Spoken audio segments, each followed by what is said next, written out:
In this video, you're going to learn how to watermark your own pictures. All you have to do is download a program called paint.net, and there's a link to that in the resources document. Once you do that, you just find a picture that you have the rights to, and then you can watermark it with any message you want. I'm going to go ahead and open a picture. All we do is we can either do File and Open, or we can use this symbol right here. So I'll click on that. And I've now imported the picture. Now if you have a caption you want to put on here, it's very simple to do. All you have to do is go up to Layers, and click Add a New Layer. Then over on this side, you can right click. Then over on this side, down at the bottom, you just go down here and click on Properties, and just give it a name for your layer. Call it Watermark or whatever you want to call it.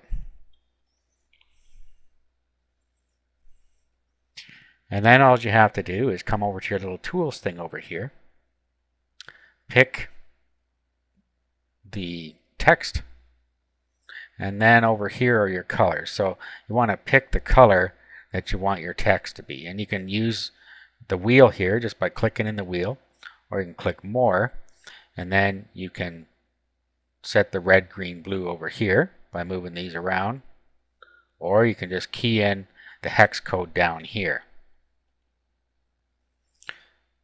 Actually, let's switch this to white. Now all you have to do is set your transparency level, and you can do this right here.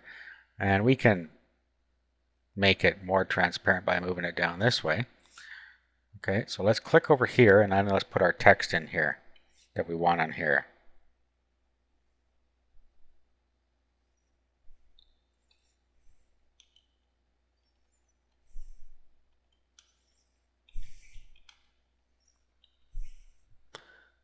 Okay, so there's an example of watermark, and you can just move it around by grabbing this thing and putting it where you want it.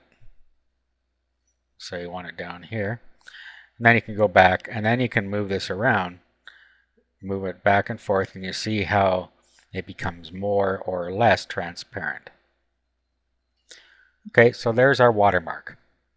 Okay, now all you have to do is save it. So just click Save here, and you'll pick a location on your computer to save it. And then you can give it another name if you want.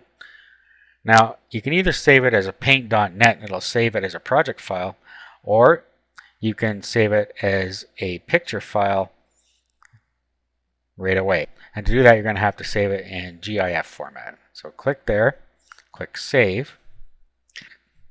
Now you can change the settings, dithering and transparency threshold, if you want, just by sliding these across and looking at the result over here. If you're happy the way it is, click OK. Now what it's going to do is it's going to flatten the image. What that means is it's going to change the two layers that we have now into one layer. So we'll click Flatten, and the picture is now saved. Now if we were to open it up in our browser, here's what it looks like here, and you can detect down here that there's the watermark. So that's how simple it is to put a simple watermark on your own images.